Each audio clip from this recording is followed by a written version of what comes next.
list of people questioning Biden's ability to lead the nation. I should say President Biden, saying this on Twitter. I served as White House physician under 3 presidents. I've seen what it takes physically and mentally to do the job. I can tell you right now that the way Biden is hiding from the public is a major red flag. Something's not right. Well, joining us to discuss is Republican Congressman from Texas, Dr. Ronny Jackson. Thank you so much for joining us. We appreciate it. That's not Texas where he is. Thank you. Yeah. That's Florida. I'm with you guys today. Yeah. Thank you guys look for like having you're me. down in Florida.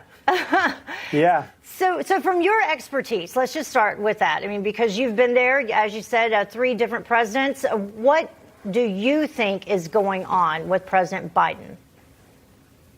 Well, like I said, I know what the physical and the mental demands are of the job. I was there for 14 years, during 3 different administrations. So I've seen firsthand what it takes to do that job.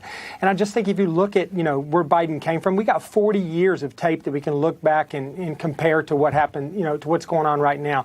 And he's always made gaffes, but these are a lot different. I mean, he's really confused at times. He doesn't seem to know where he's at or what he's doing. He confuses names. He couldn't remember the Secretary of Defense's name the other day. He couldn't remember the Pentagon, for crying out loud, what the name of the Pentagon was. And, if you look at a cognitive test, that fails both the naming and the shape section. But, I just think there's a lot of stuff going on. And I think that sometimes when people have cognitive issues, they start having other small, noticeable physical issues as well. You can see they get unsteady. They shuffle their feet a lot. I've seen more and more of that from him. And I think that's what was going on when he was going up the stairs of Air Force One the other day. He just wasn't, his feet weren't coming up like they should. And he was repeatedly stumbling. And I think the whole thing, just the big picture, is very concerning that we don't know exactly what his cognitive capability is. And I just remind everybody that, when President Trump was physician, there was a huge hysteria from the press and from academic medicine, from all of these professors in psychology and psychiatry at Yale and Harvard and Stanford and places like that, and from the liberal press and from their medical correspondents on some of the liberal channels, demanding that President Trump be cognitively tested. They were saying he wasn't mentally or physically fit to be president. We did his physical. We did both. We did an extensive physical exam. We did extensive cognitive testing. President scored a perfect score, 30 out of 30. And, the press at the time was demanding that be the new standard for anybody who's going to be our commander-in-chief and our head of state. And I think now they're very hypocritical. I don't hear those same concerns right now, and there's an overwhelming reason to do that right now. I think they owe us a cognitive test. Interesting. How does this unfold? I have a feeling that if there's a cognitive test, you and I aren't going to find out the results if they're negative. Just being very honest, that's just the way I look at the government. They're not always open. But we do see Vice President Harris going everywhere he goes. It does appear that they are trying to get certain legislation through as quickly as possible.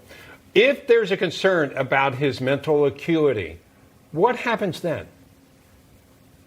Well, according to the 25th Amendment, it's really up to his cabinet to initiate that process and to create the concerns and then talk to, Congress about it. And, we tried recently to pass this 25th Amendment. Nancy Pelosi put forth a proposal to remove the president with the 25th Amendment or force the vice president to do so, to remove, it was during the Trump administration. But I heard the comments earlier, you guys were making earlier. And make no mistake, that effort to use the 25th Amendment or to bring the 25th Amendment up while President Trump was in office, that was not engineered or geared toward President Trump. That was so that later on, if they have to use this with President Biden, they can go back and they can say, no, this wasn't put together. We didn't come up with any of this related to President Biden. This was done during the Trump administration. But really, I think it was foresight in what might actually have to happen down the road with President Biden. But I think there will come a time in the near future if he keeps trending in the direction he's going, and if they keep what looks like covering up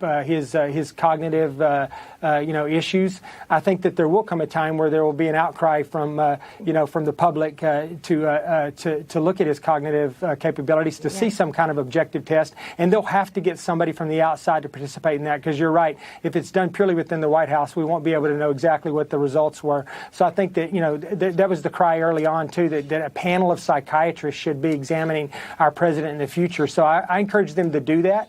And if down the the road if the 25th Amendment comes into play. I hope that it doesn't, but if it does, that's how it'll play out. Dr. Jackson, I want to bring up a little bit of this, though, because since you referenced it, this complete media blackout over President Biden's stumble. Let's take a look at this and also the media's reaction, as you mentioned, to compare it with former President Trump walking down that ramp slowly last June.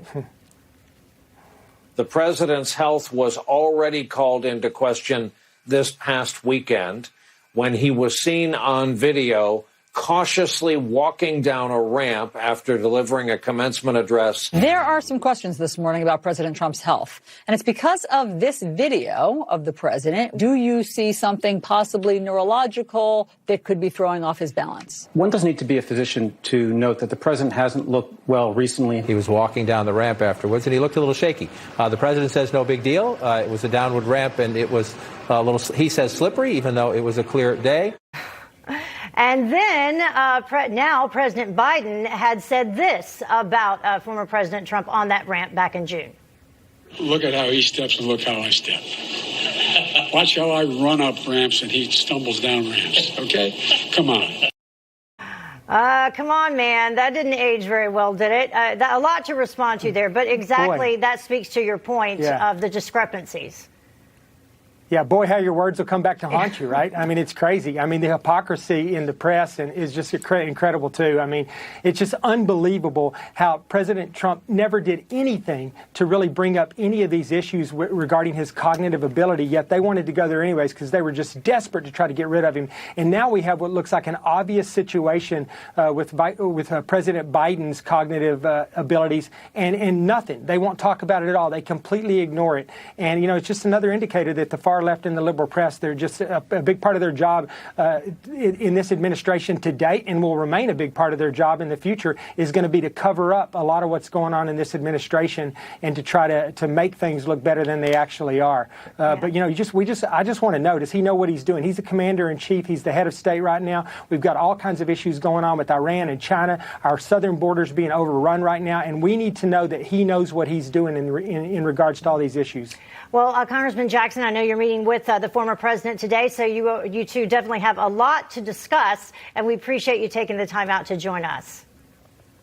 Thank you, guys. I appreciate you having me.